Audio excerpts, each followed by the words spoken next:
everybody seems very keen on doing a podcast. I have a client that I work with in LA, and he had 50 episodes of his podcast done.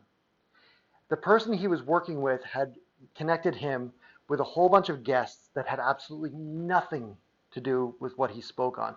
And the reason they did that was these are influencers. They'll share it with more people. And so he had this podcast for influencers that had nothing to do and didn't appeal to the people he needed to see him. So if you're going to do a podcast, you got to figure out, why are you doing the podcast? Are you just doing it so that people share it around? It's like, who do you want to listen? You figure out who you want to listen, then you bring those people in as guests. If you want CEOs to listen to your podcast, you don't need influencers. You need other CEOs that are going to come in and give valuable information about CEOs. And then figure out what you're selling. A lot of people have the call to action at the end of their podcast where it's like, hey, my book's available on Amazon, and my book is available on Amazon, by the way, if anybody wants it. There's my call to action. Um,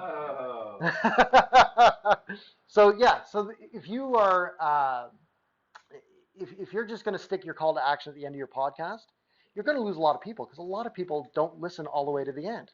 Now, some of my favorite podcasts are I like Politico's Gabfest. I like The Gist. I like a lot of political podcasts, and they actually put their ads in the middle of the segments.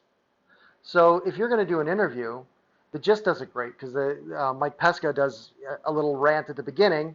Then there's a break where there's a little ad, and then he interviews his guest, and then there's another little ad, and then he does another little rant at the end.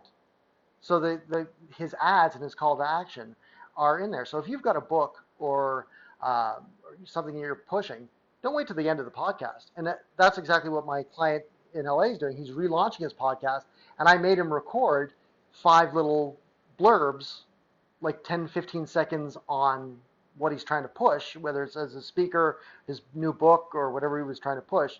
And we integrate those into the podcast, just like you would on any kind of paid.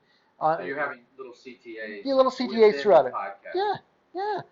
You don't make them a minute. You make it 10, 15 seconds.